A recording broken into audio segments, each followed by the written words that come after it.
మంచిది. ప్రభువైన యేసుక్రీస్తు నామములో మీ అందరికీ హృదయపూర్వకమైన వందనాలు తెలియజేస్తున్నాను. ఈరోజు బైబిల్ గ్రంథంలో ఉన్నటువంటి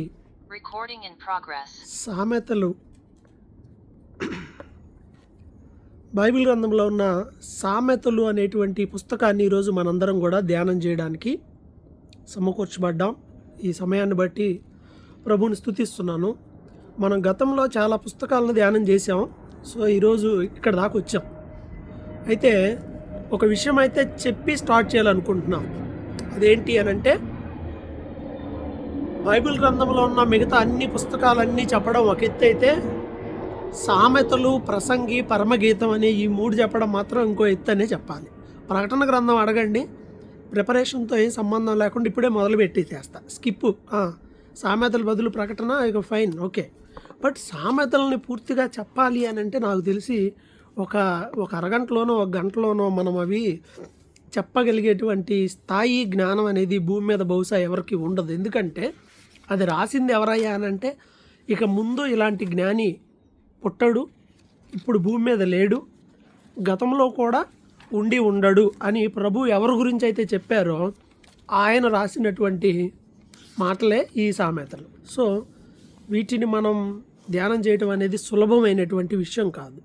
ఈ రచయిత లేదా వీటికి సంబంధించిన పూర్వపరాలు ఇలాంటి డేటా ఉండింది. అదంతా నేను మీకు వాట్సాప్లో గ్రూప్లో పోస్ట్ చేస్తాను ఫస్ట్.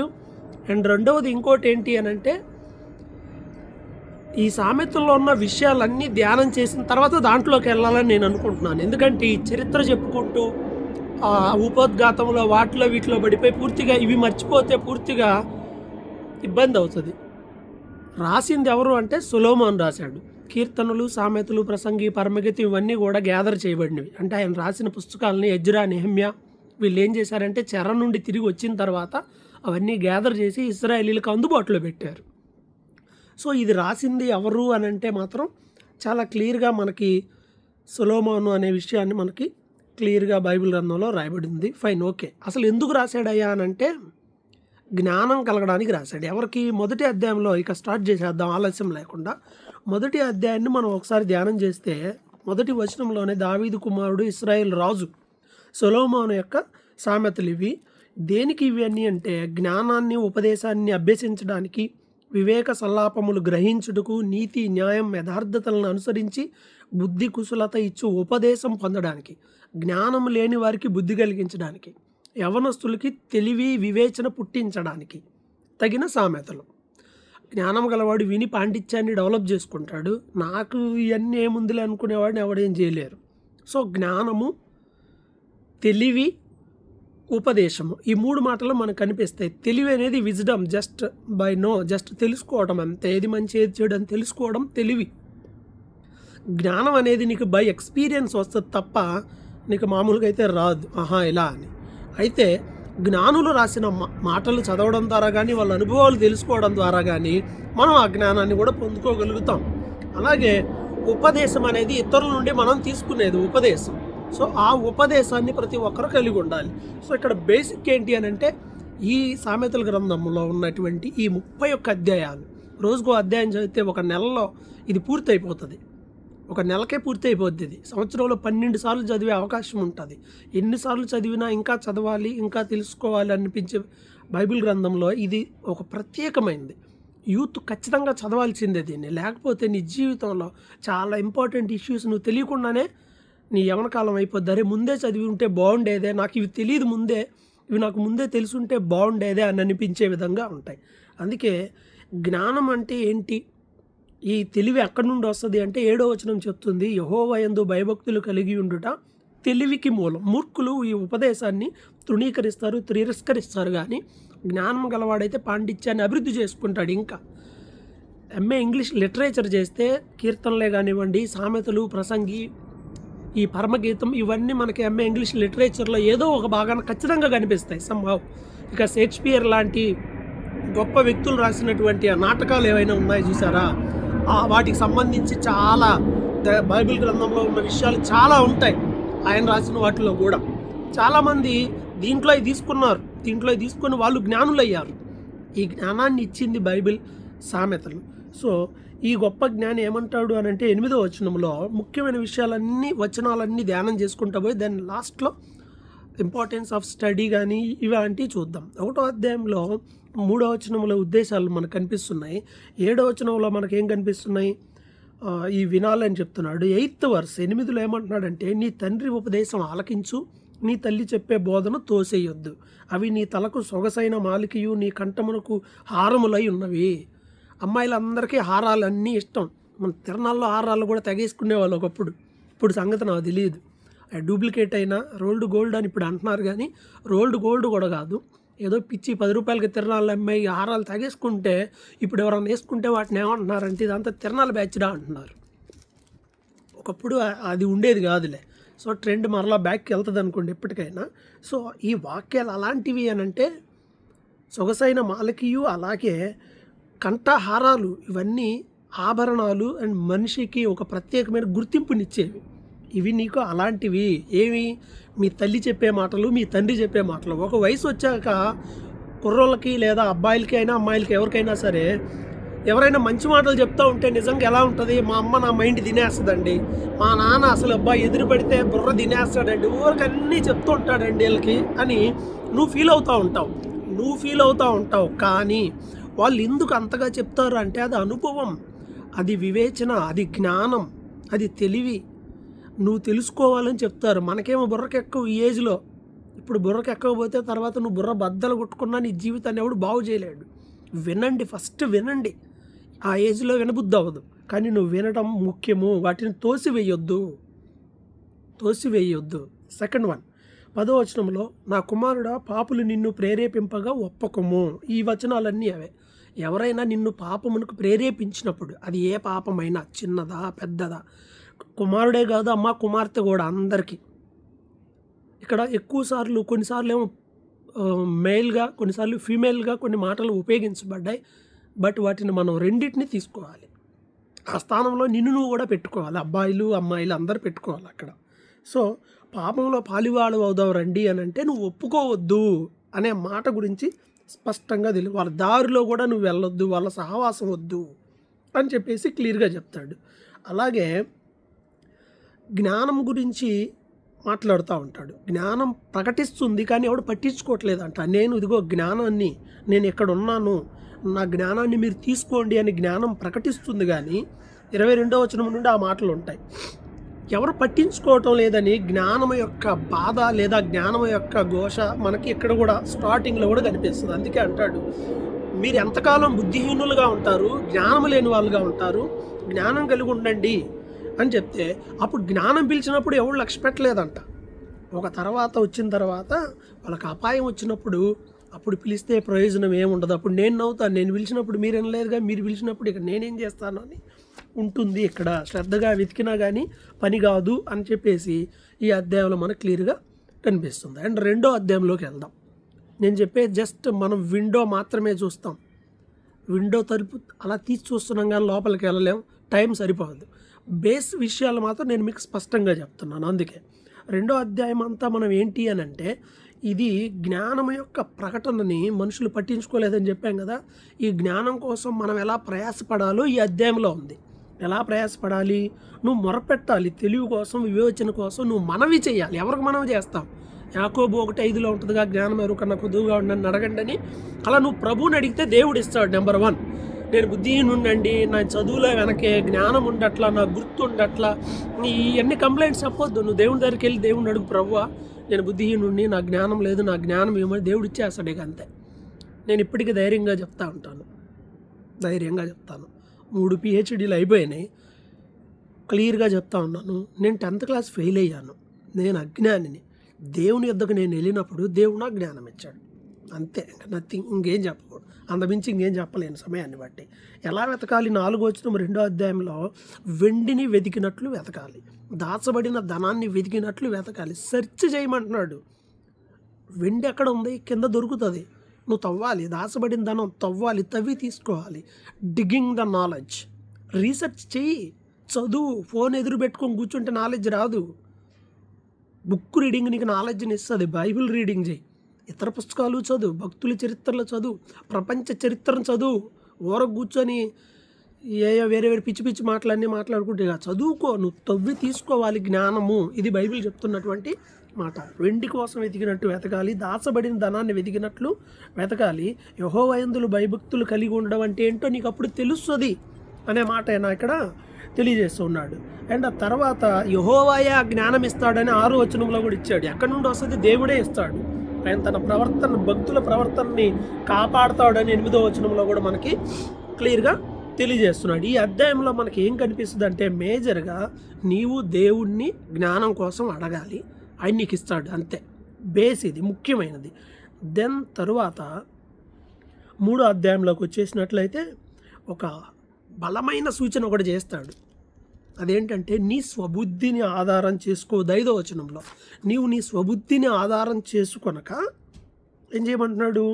నీ పూర్ణ హృదయంతో దేవుని యందు నమ్మకం ఉంచు. నీ మీద నీకు నమ్మకం కాదు, కాన్ఫిడెంట్. మనకి దేని మీద అంటే దేవుని మీద మనకు కాన్ఫిడెంట్ ఉండాలి. కొన్నిసార్లు మనల్ని మనమే నమ్ముతాం. నాలెడ్జ్ లేనోడు వాడిని వాడే నమ్మితే ప్రయోజనం ఏంటి చెప్పండి? మన సొంత బుద్ధి కాదు, దేవుని మీద ఆధారపడితే ఆయన మనల్ని గైడ్ చేస్తాడు అని వెరీ క్లియర్గా చెప్పాడు. అలాగే నీ ప్రవర్తన అంతటి యందు ఆయన అధికారమునకు ఒప్పుకో. మన ప్రవర్తనలో కొంచెం ప్రభువా ఆదివారం వరకు నీకు ఓకే, సోమవారం నుండి శనివారం వరకు నాకు నచ్చినట్టుంటా అంటే కుదరదు. నువ్వు ఒక థియరీలో నీ లైఫ్ వెళ్ళేటప్పుడు స్టెప్లు, మనం లెక్కలు లేదా కొన్ని స్టెప్స్ ఉంటాయి. కొన్నేమో నాకు నచ్చినట్టుగా వేసుకుంటాను, కొన్నేమో దాంట్లో నచ్చినట్టు వేసుకుంటా అంటే నీకు రిజల్ట్ రాదు. డివైడెడ్ బై చేసేటప్పుడు ఆ పద్ధతి ప్రకారమే చేయాలి. కూడికలైనా తీసివేతలైనా ఆ పద్ధతిలోనే. అలాగే ఇక్కడ కూడా కంప్లీట్గా పూర్ణ హృదయంతో నువ్వు దేవుణ్ణి నమ్మిక ఉంచాలి.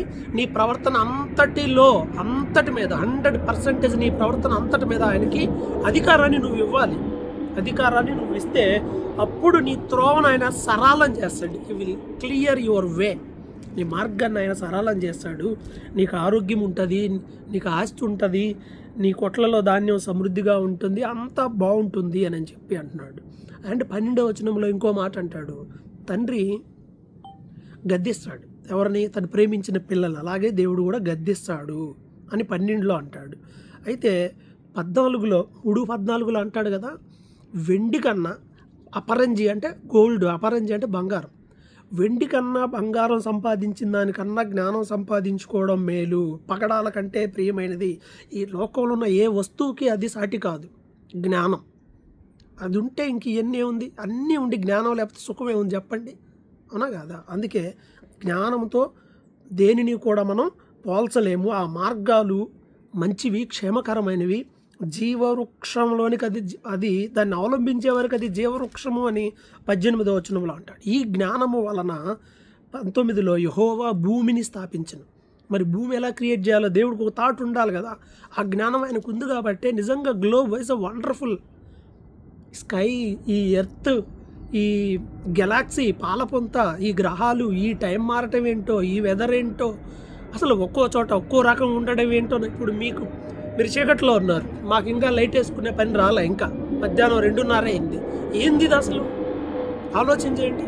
సూర్యుడేంటి, చంద్రుడేంటి, భూమి తిరుగుతుంది, సూర్యుడు తిరగట్లేదు అని అంటే మనం ఏమనుకుంటాం? సూర్యుడు అటు ఇటు తిరుగుతున్నాడు, చంద్రుడు తిరుగుతున్నాడు అనుకుంటాం. భూమి తిరుగుతుందంటే నమ్మటమేనా? దేవుడు ఒక నాలెడ్జ్తో ఈ సృష్టిని చేశాడండి. ఆయన స్థాయికి నువ్వు వెళ్తే, ఆలోచన చేస్తే, ఇవన్నీ ఆయన సృష్టి గురించి ఆలోచన చేస్తే ఆయన గురించి తెలుస్తుంది. సో కాబట్టి ఇవన్నీ అవే అన్నమాట. ఆ జ్ఞానాన్ని నీవు పొందుకోవాలి అని. 27లో ఇంకో మాట ఉంది, మేలు చేయుట నీ చేతనైనప్పుడు. దాని వెనక్కి తీసుకోమాక. చేయగలిగితే చేయలేకపోతే అది వేరే విషయం. ఇది 3లో ఈ మాట ఉండింది. దాన్ని త్వరగా 4లోకి వెళ్దాం. ఇక్కడ కూడా నా బోధను తోసివేయొద్దు, నా బోధ విను అని అంటున్నాడు. అదేంటి? నువ్వు జ్ఞానాన్ని అలానే పట్టుకుంటే ఈ జ్ఞానం నిన్ను ఆశీర్వదిస్తుంది, ఇది నిన్ను రక్షిస్తుంది. ఈ జ్ఞానానికి ముఖ్యమైన అంశం ఏంటో తెలుసా? జ్ఞానమే. ఆ మాట 4:7లో ఉంటుంది చూడండి. జ్ఞానం సంపాదించుకున్నట్టు జ్ఞానమునకు ముఖ్య అంశం.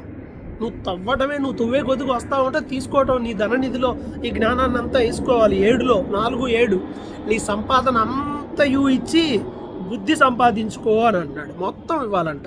మొత్తం ఇచ్చి ఏం చేయాలి? బుద్ధి సంపాదించుకోవాలి. అవి నీకు ఆశీర్వాదము, దీర్ఘాయుషు, వెళ్ళేటప్పుడు నీ మార్గంలో దేవుడు నీకు తోడుగా ఉండడం, ఆశీర్వదించడం, నీ మార్గం తేజరి వెళ్ళడం, ఇవన్నీ జరుగుతాయి అంటున్నాడు. అండ్ 4లో ఇంకా మేజర్ ఇంపార్టెంట్ ఇంకొక వర్డ్ ఏంటి అంటే 4:23 అంటే రౌండ్ చేసుకోండి 423. అదేంటి అని అంటే నీ హృదయములో నుండి జీవధారలో బయలుదేరును కాబట్టి అన్నిటికంటే ముఖ్యముగా నీ హృదయమును భద్రంగా కాపాడుకో. నీ హార్ట్ జాగ్రత్త. అమ్మాయి, నీ హార్ట్ నీ దగ్గరే ఉందా అమ్మా? అబ్బాయి, నీ హార్ట్ నీ దగ్గరే ఉందా? లేదండి, నా హార్ట్ నా దగ్గర లేదండి, మిస్ అయిపోయిందండి. కోతివా? చిన్నప్పుడు ముసలి కోతి కథ ఒకటి ఉండేది. కోతి నేరడి చెట్టు మీద ఉండి పళ్ళు తింటా ఆ రోజు ముసలికి వేస్తుంటే ముసలి వాళ్ళ ఆవిడకి పెట్టిందంట. పెడితే ముసలి వాళ్ళ ఆవిడ అందంట, ముసలి మీన్స్ క్రొకొడైల్, ముసలి కాదు. సో ఈ ముసలి భార్య అందంట, అరే ఈ నేరడి పళ్ళు ఎంత బాగుంటే రోజు తింటున్న కోతి గుండె ఎంత బాగుంటుందో రోజు పట్టకరా, గెస్ట్ కానీ పిలుచుకొని రా, తినేద్దాం, కోతి గుండె తినేద్దాం అని. పాపం ఫ్రెండ్లీగా అడిగితే కోతి ఎక్కిందంట. వెళ్తూ ఉంటుంటే దారి మధ్యలో ఫ్రెండ్ కదా ఎట్ట కాదనుకున్నా అని చెప్పిందంట. మా ఆవిడ ఇలా అన్నది, అందుకే నిన్ను తీసుకెళ్తున్నాము, నీ గుండె తినబోతున్నాము ఈరోజు అని. ఎంత పని చేసావు బా, చెప్పాల్సింది. నేను చెట్టు కట్టేసి వచ్చాను అనవసరంగా, నువ్వు చెబితే నేను హ్యాపీగా తీసుకొచ్చేదాన్నే కదా. అవునా, మరేం చేద్దాం, ఇప్పుడు వెనక్కి వెళ్దాం పదా. వెళ్ళిపోయి చెట్టు ఎక్కిందంట. పిచ్చిదానిలో ఉన్నావు, ఎవడన్నా గుండెగా చెట్టు కట్టేస్తాడా అని. కథ అయినా కానీ విషయం ఇదే కథ. అమ్మాయి హృదయం ఏడో ఉంటుంది, అబ్బాయి హృదయం ఏడో ఉంటుంది. నీ ధనం ఎక్కడ ఉంటుందో నీ హృదయం అక్కడ ఉంటుంది అని బైబిల్ చెప్తుంది. కొంతమంది అమ్మాయిలకి ఇస్తున్నారు, ఎక్స్చేంజో మరి పోగొట్టుకుంటున్నారో. గుండె లేకపోతే నువ్వు ఒక శవాన్ని అని గుర్తుపెట్టుకో. నీ గుండె నీ దగ్గర లేకపోతే you are dead in spirituality. So అది విషయం. నీ హృదయాన్ని జాగ్రత్త కాపాడుకో. మూర్ఖపు మాటలు నీ నోటిలోనికి రానియద్దు. మూర్ఖంగా మాట్లాడొద్దు. కళ్ళు అటు ఇటు చూడొద్దంటే ఇట్లా చూడొద్దని కాదు, అది అని అర్థం. నీవే ఇప్పుడు స్ట్రైట్ పర్ఫెక్ట్గా ఉండాలి. ఎస్ అంటే ఎస్, నో అంటే నో, ఆ విధంగా ఉండాలి. ఇది 4వ అధ్యాయం యొక్క సారాంశం. ఇక 5వ అధ్యాయంలోనికి వెళ్ళిపోతే 5వ అధ్యాయం అంతా కూడా జారస్త్రీ గురించే మాట్లాడతాడు. ఈ 5వ అధ్యాయంలోను, 6వ అధ్యాయంలోను, 7వ అధ్యాయంలో చాలా అధ్యాయాల్లో జారస్త్రీ గురించి రాయబడి ఉంటుంది. ఎవరయ్యా జారస్త్రీ అని అంటే సంపాదన కోసం కుటుంబాలను కూల్చే వ్యక్తి జారస్త్రీ. డబ్బు కోసం, ఇప్పుడు మన భాషలో చెప్పాలంటే ప్రాస్టిట్యూట్స్, వేశ్యలు అన్నమాట. సో వీళ్ళ విషయమై జాగ్రత్త, వాళ్ళ మాటలు జాగ్రత్త. ఆ దారిలోకి నువ్వు వెళ్ళొద్దు, పరస్త్రీల వైపు వెళ్ళొద్దు. అలాగే వాళ్ళ మాటలు చాలా బాగున్నట్టుగా ఉంటాయి, నువ్వు చాలా డేంజర్. ఈ రాజు తన అనుభవాన్ని ఎలా చెప్పాడా అని నేను ఆలోచన చేస్తే, రాజ్యాలు మంచి ఇన్ఫర్మేషన్ రావాలంటే ఏం వస్తాయో తెలుసా? కొంతమంది స్పైగా కొంతమంది ఉమెన్నే పంపిస్తారు. వాళ్ళైతే మొత్తం అన్ని రహస్యాలు తెలుస్తాయి వాళ్ళకి. రహస్యాలన్నీ రాబట్టగలరు ఎంత బలవంతుడైనా. తెలుగులో ఏదో ఒక వాడేదో ఉండింది, బట్ అది వాడితే మళ్ళీ వేరేగా అంటారేమో. బట్ ఎగ్జాంపుల్ అయితే చెప్తాను. సంసోన్ ఎంత బలవంతుడు, కానీ సీక్రెట్ ఎవరికి తెలియదు, ఎవరికి చెప్పాల. ఎవరికి చెప్పాడు చివరికి? ఆమెకు ఎందుకు చెప్పాడు? పట్టుకొచ్చిన దారిలోకి. అందువల్ల ఆ కెపాసిటీ వాళ్ళకు ఉంది కాబట్టి జాగ్రత్త అని చెప్పాడు. సో జాగ్రత్తగా ఉండండి, అబ్బాయిలైనా సరే అమ్మాయిలైనా సరే. కొంతమంది అబ్బాయిలు అబ్బా ఏం మాటలు చెప్తారు, అమ్మ మోసపోవద్దు, మాటలకు మోసపోవద్దు, చాలా ప్రమాదం. Acting is very easy for everyone in this days. Okay, then 6వ అధ్యాయంలోకి వచ్చేద్దాం. 6వ అధ్యాయంలో మనం చూసినట్లయితే 6వ అధ్యాయము, ఈ 6వ అధ్యాయంలో జరుగుతున్నటువంటి, ఈ 6వ అధ్యాయంలో ఉన్నటువంటి ఇంకో విషయం, ఈ 6వ అధ్యాయంలో ఉన్న విషయం ఏంటి అని అంటే సోమరిపోతుల గురించి బాగా క్లియర్గా రాశాడండి 6వ అధ్యాయంలో మాత్రం. ఫస్ట్ వన్ ఏమన్నాడంటే, నీ పరుని చేతిలో నీ నైబర్ ఎవరుంటారో లేదా నీతో పాటు ఉండే వాళ్ళు తొందరపడి ప్రామిస్ చేయొద్దు. కొంచెం డిస్టర్బెన్స్, ఈ విమానాలు మా ఇంటి మీద ఉండి వెళ్తుంటాయి, డిస్టర్బెన్స్ వస్తూ ఉంటుంది, ఏమనుకోవద్దు. సో పరుని చేతిలో నువ్వు చెయ్యి వేస్తే నువ్వు ఇరుక్కుబడినట్టే, తొందరపడి ప్రామిస్ చేయొద్దు అని అంటాడు. సో తొందరపడి ప్రామిస్ చేస్తే అయిపోయినట్టే. సో అందువల్ల జాగ్రత్తగా ఉండండి. 6 సోమరి చీమల దగ్గరికి వెళ్ళు, వాటి నడతలు కనిపెట్టు. వాడికి లీడర్ లేడు, అయినా టైంకి భోజనాన్ని సమకూర్చుకుంటాయి, తర్వాత కూడా దాచిపెట్టుకుంటే ఎంత జ్ఞానంగా ఉంది, వాటిని చూసిన బుద్ధి తెచ్చుకో అని అంటున్నాడు. ఇది వెరీ ఇంపార్టెంట్. కొంతమంది ఉంటారు, లెగుస్తానులే, ఇంకోసేపు మమ్మీ, ఇంకోసేపు డాడీ, ఇంకోసేపు నాన్న, ఇవన్నీ స్టోరీలు. నువ్వు టైం టు టైం మార్నింగ్ లేచే యంగ్ మ్యాన్ కాకపోతే నీ జీవితం సర్వనాశనం అయిపోయినట్టే, నీ ఎవరికాల బలం నాశనం అయిపోయినట్టే. పొద్దున్నే లెగవటం నేర్చుకోండి. ఫస్ట్ లేచి ఆ తర్వాత ప్రేయరు, బైబిల్ స్టడీ, మీ బుక్స్, ఎవ్రీథింగ్ అన్నీ. రాత్రి 2 దాకా మొబైల్ మూతికి కట్టుకుంటే ఇంకేం లెగుస్తావు పొద్దునకి? ఎప్పుడు చూసినా ఆన్లైన్లోనే ఉంటారు కొంతమంది. నేను ఎప్పుడైనా రెడీగా ఉంటానండి. నీ ముఖం నాశనం అయిపోద్ది, నీ ఎవరికాల జీవితం తీసి పక్కన పెట్టు. వయసు అయిపోయిన వాళ్ళు అంటే వాళ్ళు చేసేది ఎలగబెట్టేది ఏమి లేదు. నీకేమై చదువుకో, ఓ పద్ధతి ఉండు, టైం టు టైం పడుకో, ఎక్కువ రెస్ట్ తీసుకుంటే ఎక్కువ కాలం బతుకుతావు.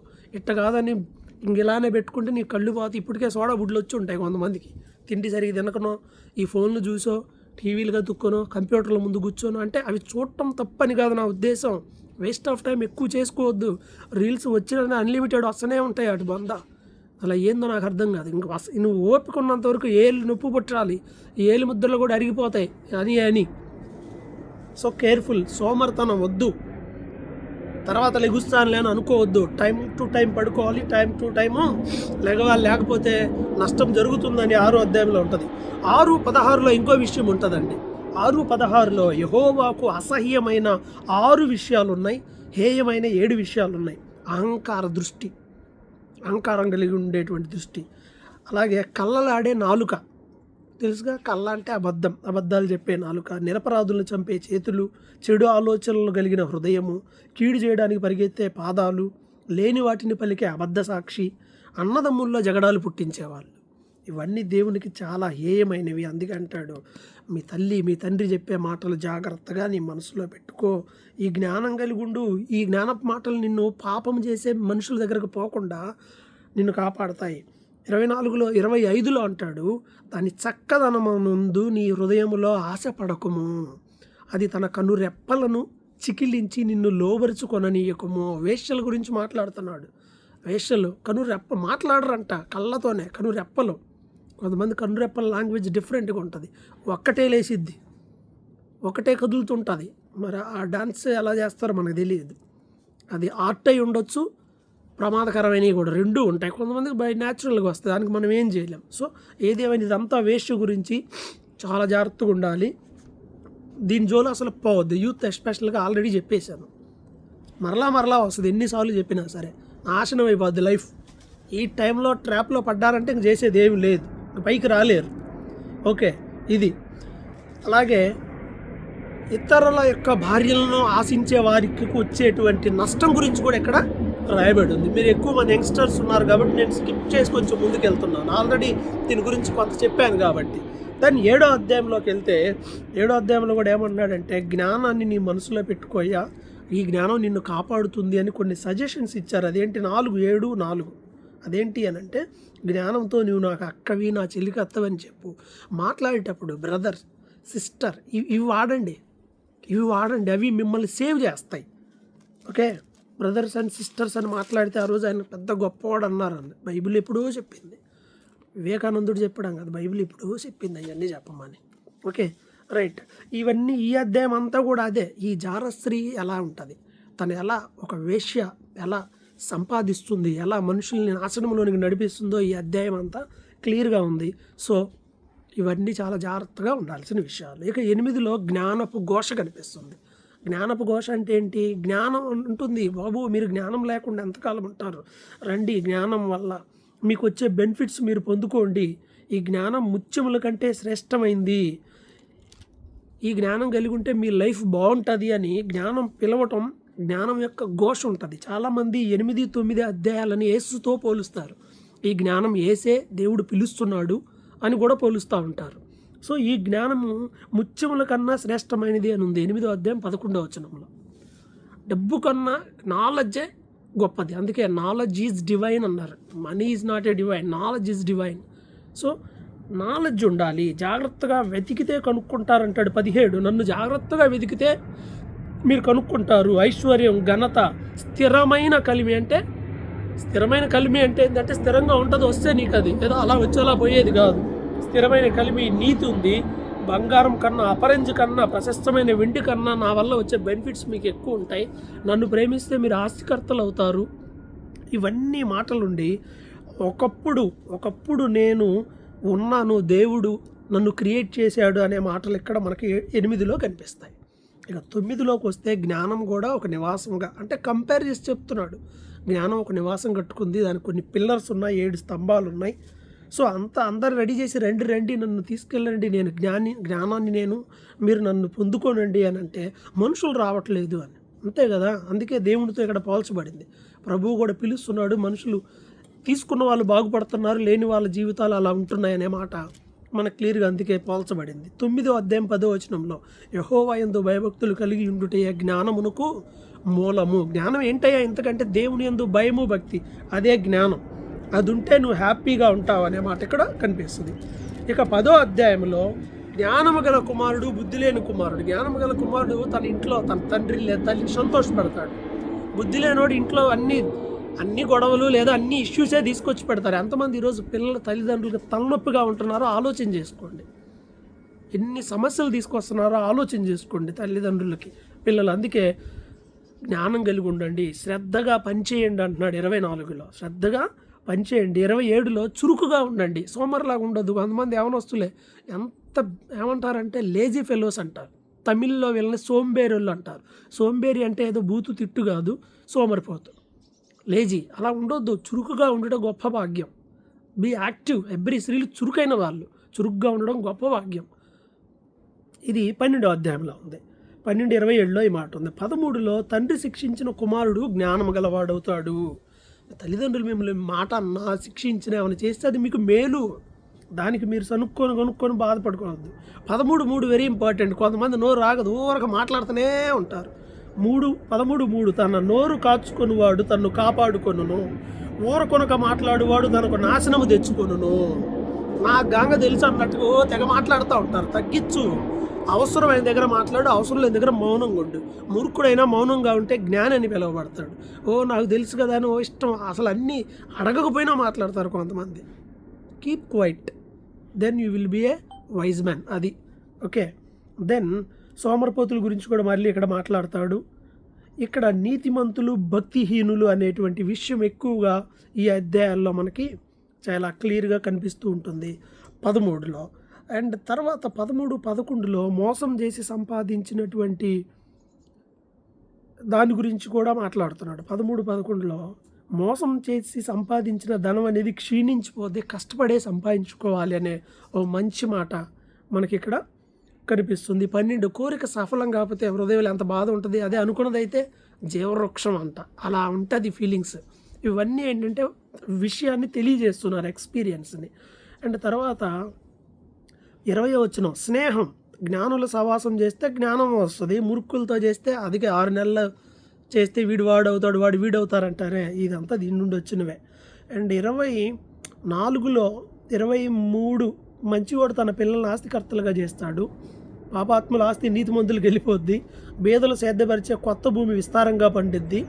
24 బెత్తము వాడని వాడు తన కుమారునికి విరోధి, కుమారుణ్ణి ప్రేమించువాడు వారిని శిక్షించును. పిల్లలకి బెత్తం అనే భయాన్ని మనం ఏం చేయాలి అని అంటే చూపించాలి. బెత్తం యొక్క భయం పిల్లలకి మనం చూపించాలి, లేకపోతే వాళ్ళు సరైన మార్గంలోనికి రారు అని. పిల్లల్ని కొట్టాలి, పెద్దోళ్ళని కాదు కొట్టాల్సిందే పిల్లల్ని. యూకే, యుఎస్ ఇలాంటి ఈ డెవలప్డ్ కంట్రీస్లో పిల్లల్ని కొడితే పిల్లల్ని ఉంచరు, తల్లిదండ్రులు ఏమీ అనరండి, పిల్లల్ని తీసుకొని వెళ్ళిపోతారు. 16 ఏళ్ళ దాకా ఆ పిల్లోడు ఇంటికి రాడు. చిన్నపిల్ల, ఒక రోజు పుట్టిన బిడ్డ అయినా సరే పిల్లల్ని తీసుకెళ్ళిపోతారు. గట్టిగా ఏడుస్తుంటే పక్కింటి వాళ్ళు ఫోన్ చేస్తాడు, ఈ పిల్లోడు ఎంత ఏడుస్తున్నాడు, వాళ్ళు ఏదో కొడుతున్నట్టుందని. ఏ కారణం చేత ఆ పిల్ల ఏడ్చి గాయం కనపడినా దెబ్బ కనపడినా పిల్లలకి చూస్తారు, బాడీ మొత్తం చెక్ చేస్తారు, ఆ తేడా ఉందా తీసుకెళ్ళిపోయింది అంతే, నీకు పెంచడం చేత కాదు, అయిపోయింది. Very danger. సో చాలా జాగ్రత్తగా పెంచాలి. 14లో జ్ఞానవంతురాలు తన ఇల్లు కట్టును, 3 రోజులు తన ఇల్లు తన చేతులతో తానే ఓడబెరుకును. ఇందాకేమో జ్ఞానము గల పిల్లల గురించి చెప్పాడు, ఇక్కడేమో జ్ఞానము గల స్త్రీ గురించి మాట్లాడుతున్నాడు. అందుకే సామెతల్లో ఏమున్నాయి అనేది ఎండింగ్లో మాట్లాడితే మనం ఇవన్నీ మనకు వచ్చేస్తాయి. 10 ఎవడి దుఃఖము వాడికే తెలుస్తుంది, మనసుకే తెలుస్తుంది, ఎవరి సంతోషం వాళ్ళకే తెలుస్తుంది. Very important. 14, 12 చూడండి.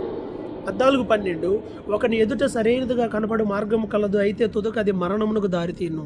మనం అనుకుంటాం ఇది రైట్ అని, it may leads to death. కాబట్టి మన మార్గాల్ని జాగ్రత్తగా చూసుకోవాలి, దేవునికి అప్పగించాలి, పరిశీలన చేసుకోవాలి, వాక్యానుసారంగా పెద్దల సలహాలు తీసుకోవాలి. కొన్నిసార్లు లేకపోతే అది నష్టానికి మరణానికి దారితీస్తాయి. ఇదే మాట 2 సార్లు ఉంటుంది సామెతల్లో, కాబట్టి జాగ్రత్త. 14 భక్తి విడిచిన వాడికి వాడి మార్గాలు వాడికే వెక్కసం అనిపిస్తాయి అంట. ఏందిరా నేను ఇలా ఉన్నానని, ఎందుకని వాడు భక్తిలో ఉండే ఒకప్పుడు వదిలిపెట్టాడు కాబట్టి.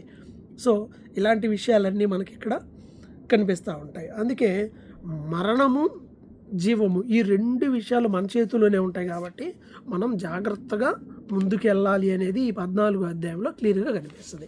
ఇక 15వ అధ్యాయంలోనికి వెళ్ళిపోతే మన మాట సాఫ్ట్గా ఉండాలి. మృదువైన మాట క్రోధమును చల్లార్చును, నొప్పించు మాట కోపమును రేపును. మాట తీరే ఏదైనా చేసేలేలా ఏంటి ఏం చేస్తున్నావు అటు వెళ్ళు, ఎంత తేడా ఉంది రెండింటికి.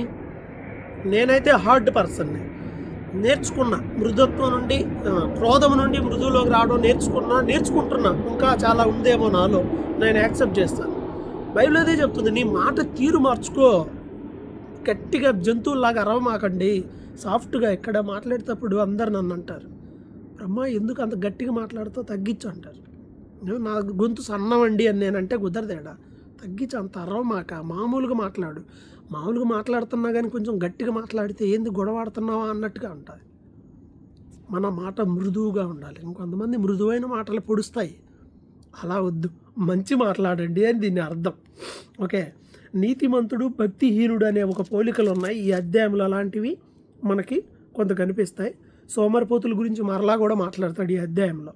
15వ అధ్యాయం 16వ వచనంలో, నెమ్మది లేకుండా విస్తారమైన ధనముండుడి కంటే యెహోవా యందలి భయభక్తులతో కూడా కొంచెం కలిగి ఉండుట మేలు.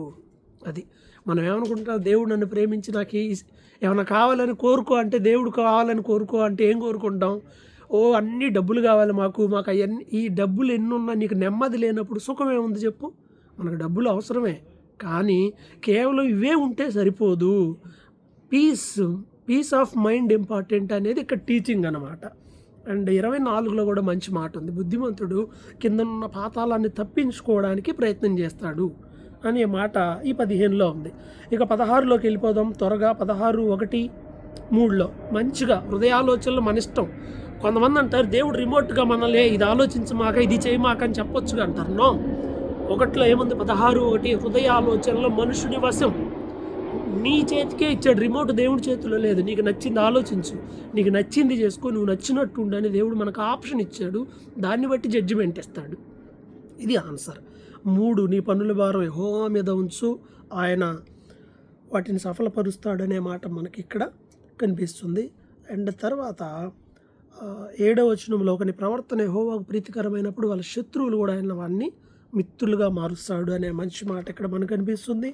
అండ్ 18 వెరీ ఇంపార్టెంట్, 16-18 నాశనానికి ముందు గర్వం నడుస్తుంది. నాశనం అయిపోతాడు వాడు అంటే గుర్తు ఏంటంటే గర్వం ఉంటుంది, పడిపోయే ముందు అహంకారమైన మనసు ఉంటుంది. ఇది ఇంపార్టెంట్. 17కి వచ్చేద్దాం. 17 స్టార్టింగ్లో ఏమంటాడంటే, రుచికరమైన భోజన పదార్థాలు ఉన్న కలహంతో కూడిన ఇంట్లో ఉండడం కన్నా నెమ్మదిగా ఓ రొట్టె ముక్క తినటం మేలు. ఫుల్ టేస్టీ బిర్యానీలు అన్నీ ఉంటాయి, రుచికర అన్నీ ఉంటాయి, కానీ మనుషులకి సమాధానం లేదు. దానికన్నా రొట్టె ముక్క నయము అని అంటాడు. 5వ వచనంలో, పేదలను వెక్కిరించొద్దు, అలా పేదలను వెక్కిరిస్తే సృష్టికర్త నిందించినట్టే అని అంటాడు. సో ఆ విషయం. 9, ప్రేమను వృద్ధి చేసేవాడు ఏం చేస్తాడంటే తప్పులు దాచిపెడతాడా, వాణిలై పట్టించుకోకూడదు. కొంతమంది జరిగిన సంగతి మాటికి నువ్వు అప్పుడు అట్ట చేసావు కదా, నువ్వు ఇట్లా మరలా ఒక సంఘటన జరిగింది మళ్ళీ మనకు చెప్తున్నాడంటే వాడు గొడవలు పెట్టడానికని అర్థం. ప్రేమ ఏం చేసిద్దంట, పోనీ మన అనుకోండి, మన తమ్ముడు ఏదైనా తప్పు చేసాడానికి ఏమంటాం, పోనీలా ఇంక చేయమాకంటాం. అలా కాకుండా పొద్దుగులు నువ్వు అట్ట చేసావు కదా, అప్పుడు నువ్వు దీనికి మీనింగ్ ఏంటి, వాడు మనం క్లాష్ కోరుకుంటున్నామని అర్థం. సో ఇలాంటివి చెయ్యకూడదు, అది క్లియర్. ఇంకొకటి 12, పిల్లలు పోగొట్టుకున్న ఎలుగుబంటిని ఎదుర్కోవటం ఎంత ప్రమాదమో, ఒకవేళ దాన్నైనా ఎదుర్కోవచ్చు కానీ మూర్ఖుడిని మనం ఎదుర్కోలేమంట. వాడు ఇంకెప్పుడు చెప్పినా వినడం, మూర్ఖుడు అంటారు. అందుకే వాడిని. ఎలుగుబంటి పిల్లలు పోతే దాన్ని ఎదురుపోతే చస్తాం మనం, దాన్నైనా కంట్రోల్ చేయొచ్చు ఆ టైంలో, కానీ మూర్ఖుడిని మనం చేయలేము. ఇది ఇంపార్టెంట్ మాట ఇక్కడ. 17 వెరీ ఫేమస్. నిజమైన స్నేహితుడు విడువక ప్రేమిస్తాడు, దుర్దశలు అతడు స్నేహితుడు సహోదరుడుగా ఉంటాడు. ఇది వెరీ ఫేమస్ అన్నమాట 17లో. ఇక 18లోకి వెళ్దాం. 18లోకి వెళ్ళాలి. ఇక 18లోకి వెళ్తే ఇక్కడ చూడండి, 18లో మొదటిలోనే ఉంది, వేరుగా ఉండగోరువాడు స్వేచ్ఛను కోరుకునేవాడు. కొంతమంది నేను సపరేట్ అవుతా అంటే నీకు స్వేచ్ఛ కావాలి అని అర్థం అన్నమాట. అక్కడ వేరుగా ఉండాలి అని కోరుకునేవాడు, స్వేచ్ఛను కోరుకునేవాడు అని అర్థం. అది లెస్ అయిన జ్ఞానమునకు విరోధం. ప్రతి ఒక్కడిని ఇండిపెండెంట్ లైఫ్ ఈరోజు బాగా నేర్చుకుంటున్నారు. చాలా ప్రమాదం. ఒక టీమ్గా ఉండాలి, కలిసి ఉండాలి, ఫెలోషిప్లో ఉండాలి. అది నిజమైనటువంటి జ్ఞానం. ఆలోచనలో ఉంటుంది, బుద్ధిహీన పెదవులు కలవరమునకు సిద్ధముగా ఉన్నవి, దెబ్బలు కావాలని వాడు కేకలు వేయను. వాడి వీపు ఏం కోరుకుంటుంది అంటే కొట్టమని కోరుకుంటుందంట. ఇది మరలా కూడా 19 చివరిలో కూడా ఇదే మాట ఉంటుంది, బుద్ధిహీనుడి వీపు దెబ్బలను కోరుకుంటుందంట. ఇది ఉన్నటువంటి ఒక విషయము. అండ్ తర్వాత 18వ అధ్యాయం 11లో ధనవంతునికి వాని ఆస్తే ఆశ్రయపట్టను, వాడు అదే పెద్ద కోటగోడ వాడికి అనుకుంటాడు, కానీ అది నిలబడదు. అది కాదు. అండ్ 21 జీవపు మరణములు నాలుక వశం. అంటే అందుకే కొంతమంది ఏ మాట పడితే ఆ మాట అనమాక అవి జరుగుతాయంటారు. దేవుడు మనకి అది ఇచ్చాడు, అన్నీ జరుగుతాయని కాదు, అలా ఉండండి. అండ్ 22 భార్య దొరికిన వానికి మేలు దొరికిన, తేలు కాదు మేకు కాదు, మేలు తేలు కాదు, మేకు అసలు కాదు. సో భార్య అంటే మేలు, ఇది ఇక్కడ బైబిల్ మాట. అండ్ 19లో యథార్థమైన జీవితం గురించి, 4లో ధనము గలవాడికి స్నేహితులు ఎక్కువ, దరిద్రుడికి చుట్టాలు కూడా దూరం అవుతారంట. ఇది లోకంలో అందరికీ తెలిసిన సామెతే. ఇవన్నీ సామెతలే, మొత్తం సామెతలే. చుట్టాలందరికీ అసహ్యుడు పేదోడు, డబ్బు ఉంటే అందరూ చుట్టాలే. ఓకే. సో దెన్ 13లో భార్యతో ఎడతెగని పోరు గురించి మాట్లాడతాడు. గయ్యాలి భార్య గురించి చాలాసార్లు మాట్లాడాడు ఈ సామెతల్లో. మనం భరించలేం, ఎడతెక్కకుండా చుక్కలు పడుతూనే ఉంటాయి. ఇది ఒకసారి పడదు, పోయదు, సావదు. అలానే గయ్యాలు పొద్దుగులు, గొడవ, సనుగుడు, గొనుగుడు, ఇది చాలా ప్రమాదం అని అర్థం. 19 గృహము విత్తము పితరులు ఇచ్చిన స్వాస్థ్యము, సుబుద్ధి గల భార్య యెహోవా యొక్క దానము. అది గృహము, ఇల్లు. విత్తము అంటే డబ్బు, పితరులు ఇచ్చిన మనకు స్వాస్థ్యం. అది సుబుద్ధి గల భార్య కూడా దేవుడిచ్చేటువంటి దానము. పేదలను కనికరిస్తే యెహోవాకు అప్పిచ్చువాడని 19:17లో క్లియర్గా మనకి కనపడుతుంది. సోమరు గురించి మరలా 24లో అంటున్నాడు. 19:24 పాత్ర లోపల చేయి ముంచుతాడు సోమరిపోతూ, కానీ నోటి దాకా ఎత్తుకోడు. పాత్రలో చేయి ముంచుతాడు కానీ నోటి దాకా తెచ్చుకోడు అంట, అంత సోమరితనం. ఇంకొంతమంది ఉంటారు, 26వ వచనం, తండ్రికి కీడు చేసి తల్లిని తరిమేస్తారు. ఇది రైట్ పర్సన్ లక్షణాలు కాదు ఇవి. తల్లిదండ్రులను చూడపోతే ఏం జరిగిద్దో 20లో ఉంటుంది చూడండి, వస్తుంది. 20లో ద్రాక్షారసం గురించి మాట్లాడుతున్నాడు. ద్రాక్షారసం ఏం చేస్తుందంట, వెక్కిరింతల పాలు చేస్తుంది అని చెప్పేసి అంటున్నాడు. అండ్ వేరు తూనిక రాళ్ళు గురించి 20:10లో అంటున్నాడు. వేరు తూనిక కలిగినవి కరెక్ట్ కాదు. బిజినెస్ చేసే వాళ్ళకి ఇవి కొన్ని మాటలు మనకి ఎక్కడ కనిపిస్తూ ఉన్నాయి. అండ్ తర్వాత మనకి 23 అఫీషియల్గా ఉండే వాళ్ళకి చాలా మంచి ఉపయోగకరంగా ఉంటాయి. ఒక చోట పనిచేసే దగ్గర ఎలా ఉండాలి ఏంటి, ఏలికతో భోజనం కూర్చున్నప్పుడు జాగ్రత్త ఉండాలి. అఫీషియల్స్ ఉన్నప్పుడు, పెద్దవాళ్ళ దగ్గర ఉన్నప్పుడు ఎలా పడితే అలా ఉండమాక. జ్ఞానం ఉండు, తిండిపోతులాగా ఉండొద్దు. కత్తి పెట్టుకో తిండిపోతు అయితే. ఓకే. ఐశ్వర్యం పొందాలి అని ట్రై చేయమాక, వదిలిపెట్టు. నువ్వు జ్ఞానం కలిగి ఉంటే నీకు కావలసినవన్నీ నీకు వస్తాయి. 6లో కొంతమంది తిను అంటారు కానీ లెక్కలు వేసుకుంటారు లోపల. అలాంటి వాడితో కలిసి తినొద్దు, 7వ వచనంలో ఉంటుంది. అండ్ 10వ వచనంలో పురాతన పొలిమేర రాతిని తీసేయొద్దు, తల్లిదండ్రులు లేని వారి పొలాల్లోకి నువ్వు చొరబడొద్దు, వాళ్ళు ప్రార్థన చేస్తే విషయం చాలా సివియర్గా ఉంటుంది. 17లో పాపులు డెవలప్ అవుతుంటే నువ్వు చూసి మత్సరపడొద్దు వాళ్ళని చూసి. సో ఇవి. అండ్ 20వ వచనంలో ద్రాక్షారసము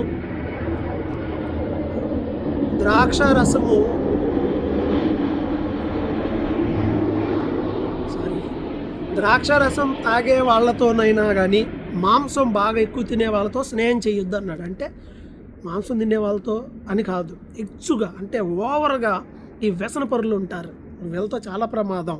సో జాగ్రత్త, నీ తల్లిదండ్రులను వృద్ధాప్యంలో జాగ్రత్తగా చూసుకోవాలి అని ఇక్కడ 23 నుండి ఇక తాగుబోతుల గురించే. ఎవరికి శ్రమ, ఎవరికి జగడం, ఎవరికి సమస్యలు అంటే ఇంక వీళ్ళకే, తాగుబోతులకే. వాడికి కొట్టినా నాకు నొప్పి లేదంటాడు.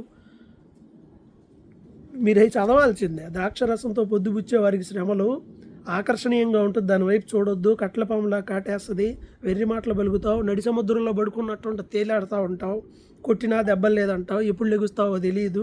సో వీటికి దూరంగా ఉండాలి. వైన్ అంటున్నారు కొంతమంది, వైనే కదండి తాగొచ్చు కదండి. ద్రాక్ష తెచ్చి పిండుకొని ఒక గ్లాస్ తాగు, అది కూడా చాలు. వైన్స్ వేరు, ఈ వైన్ వేరు, ఆ వైన్ వేరు. ఓకే. ఇది 23. 24లో మరలా జ్ఞానం వల్ల ఇల్లు కట్టబడుతుంది అంటున్నాడు. జ్ఞానం గురించి మాట్లాడుతూ 24:10లో మంచి మాట ఉందండి. 24:10 శ్రమ దినమున నువ్వు కుంగిపోతే నువ్వు చేత కానివ్వండి అవుతావు.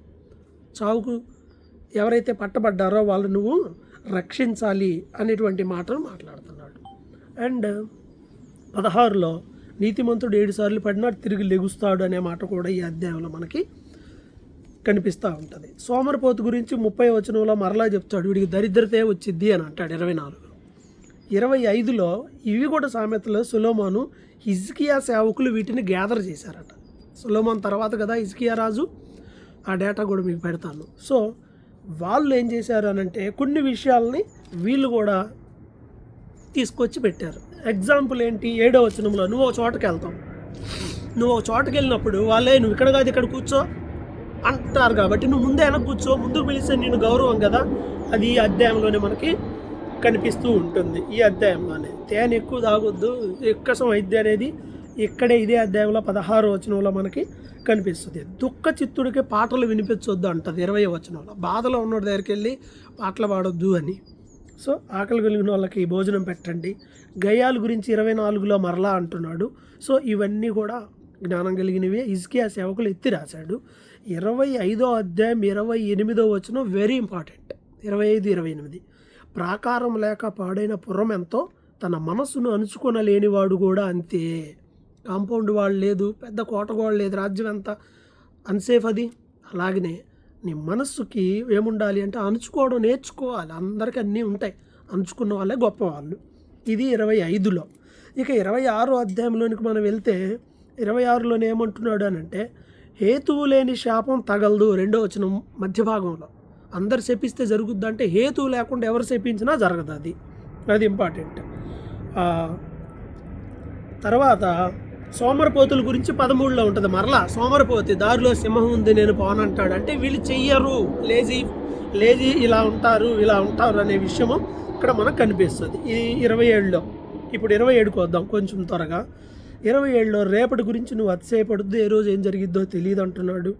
27:5లో లోపల ప్రేమించుట కంటే బహిరంగంగా గద్దించడమే మేలు కోరిన స్నేహితుడు ఉన్నది చెప్తాడు, రే నీది కరెక్ట్ కాదని. నువ్వేం చేసినా రైట్ అని నీకు భజన కొడతాడంటే నీకు వంపక వాడు నిప్పు పెట్టినట్టే, జాగ్రత్తగా ఉండు. మేలు కోరిన స్నేహితుడు గాయములు చేస్తాడు, పగవాడు లెక్కలేనన్ని ముద్దులు పెడతాడు. ఒక ముద్దు పెడితే అదేం పగ కాదు, లెక్కలేనన్ని పెడుతున్నాడంటే ఇదేదో తేడా ఉంది అని అర్థం అక్కడ. అంటే నీ నాశనాన్ని కోరి వాడు ఏదో చేస్తాడు అని. 27:10లో నీ తండ్రి స్నేహితుడిని కానీ నీ స్నేహితుడిని కానీ విడిచిపెట్టవద్దు. ఫ్రెండ్షిప్ను పోగొట్టుకోవద్దు. మంచి స్నేహితులు ఉంటారు, అలాని పోగొట్టుకోవద్దు. 15లో మళ్ళీ గయాలి వారి గురించి చెప్తా ఉంటాడు. సో అండ్ 23లో 27, 23 నీ పశువుల స్థితి జాగ్రత్తగా తెలుసుకో అంటున్నాడు. అగ్రికల్చర్ గురించి మాట్లాడాడు, వెటర్నరీ గురించి పశువుల గురించి మాట్లాడాడు. అండ్ 28లో ఎవడో తరంకుండానే దుష్టుడు పారిపోతాడు, నీతిమంతులు సింహంలాగా ధైర్యంగా ఉంటారనే మాట 28:1లో మనకు కనిపిస్తుంది.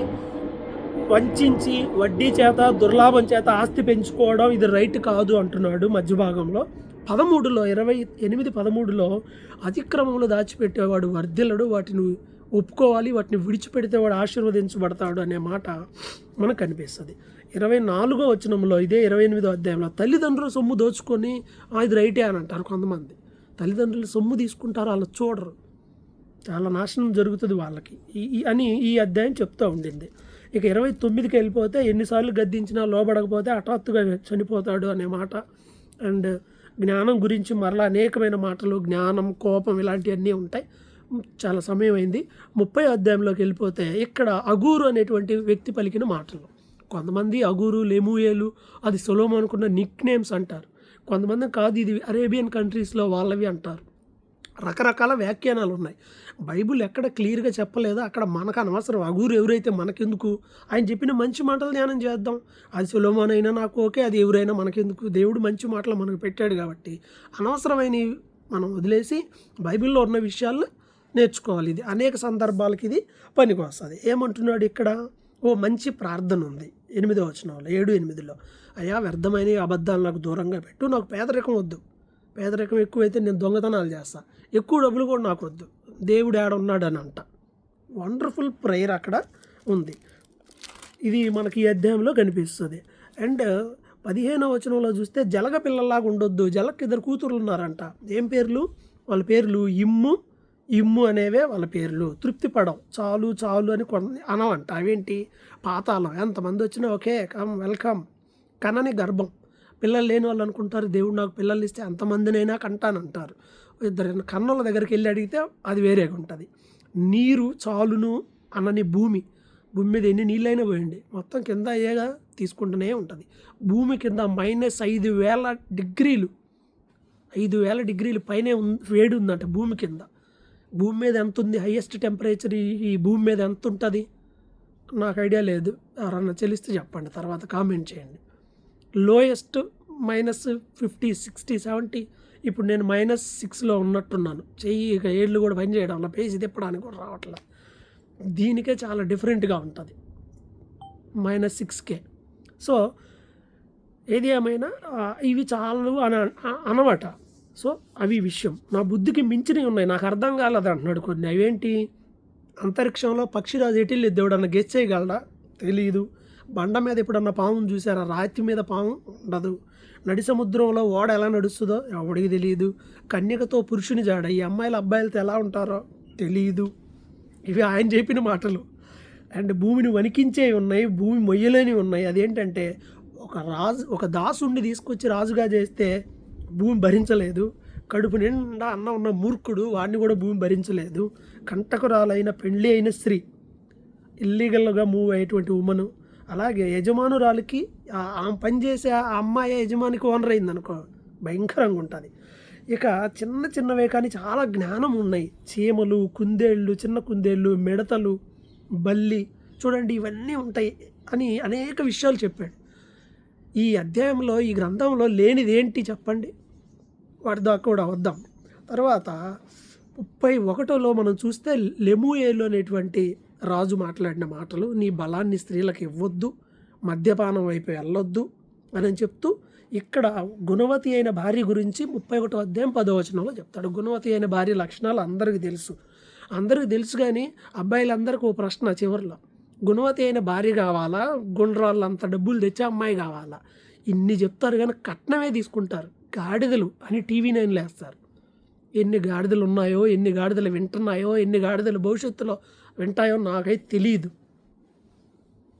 గుణవతి అయిన భార్య కావాలా, మూటలు తెచ్చేది కావాలా? బైబిల్ చెప్తుంది అట్టిది ముత్యముల కంటే అమూల్యమైంది. ముత్యాల కంటే ఆమె అమూల్యమైందంటే నాకు ముత్యం చాలు అని అంటున్నారు. అమ్మాయిలు మీరు కూడా అంత దారుణంగా అమ్ముడుపోతున్నారే? లేదు కొనుక్కుంటున్నారా?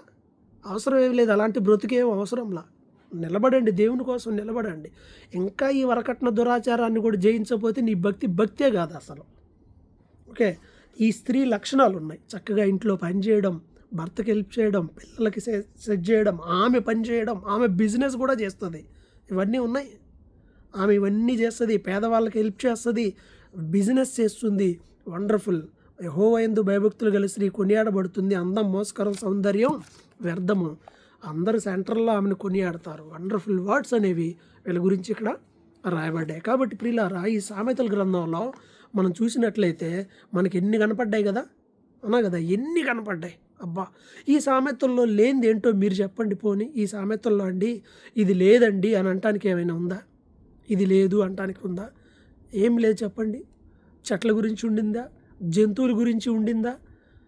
పిల్లల గురించి ఉంది, పెద్దల గురించి ఉంది, పని చేసుకునే వాళ్ళ గురించి ఉంది, వ్యాపారం చేసుకునే వాళ్ళతో ఉంది, చెడు చేసే వాళ్ళ గురించి ఉంది, అన్నీ ఉన్నాయి. ఇవన్నీ రాసింది ఎవరు అని అంటే, ఇది రాసింది అంతా జ్ఞాని అయినటువంటి సొలొమోను రాశాడు.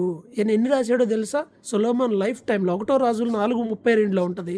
సొలొమోన్ తన జీవిత కాలంలో 3,000 సామెతలు రాశాడు. అన్నీ ఇక్కడ లేవు, 3,000 రాశాడు ఆయన. అలాగే 1000 సాంగ్స్ రాశాడు. 1000 సాంగ్స్ కూడా ఆయన రాశాడు. ఇంకా పరమగీతం ఆయనదే, ప్రసంగి ఆయనదే. ఓకే, కీర్తనలు కూడా చాలా ఆయనవి కూడా ఉన్నాయి. సొలొమోను పాలన కాలం దాదాపు క్రీస్తు పూర్వం 970 సంవత్సరాల క్రితం ఆయన రాశాడు. జ్ఞానమే దీంట్లో మేజర్ ముఖ్యమైనది. 31 అధ్యాయాలు ఉన్నాయి, 1016 వచనాలు ఉన్నాయి. ఓకే, ఇవన్నీ ఆయన జ్ఞానంతో రాశాడు. దేవుడు ఆయనకి ఆ జ్ఞానాన్ని ఇచ్చాడు. ఇందులో రాయబడిన విషయాలు ఆల్రెడీ చెప్పాను. పిల్లల గురించి, యవనస్తుల గురించి, తల్లి గురించి, తండ్రి గురించి, వృద్ధుల గురించి, రాజుల గురించి, దాసుల గురించి, దాసీల గురించి ఇలా అందరి గురించి కూడా వెరీ క్లియర్‌గా రాయబడి ఉంది. అండ్ ద రిమైనింగ్ థింగ్ ఏదైనా నేను మిస్ అయింది ఏమైనా ఉంటే మీకు వాట్సాప్ చేస్తాను. ఎస్పెషల్‌గా ముగింపులో భాగంగా నీతిమంతుడు, భక్తిహీనుడు అనే వాటి గురించి కూడా ఎక్కువగా ఇందులో రాయబడింది. నీతిమంతుడు, భక్తిహీనుడు, జ్ఞానం గల్లోళ్ళు, జ్ఞానం లేనోళ్ళు ఇలా అన్నీ ఉన్నాయి. So I will send you a PDF and thank you Abhishek. Thank you.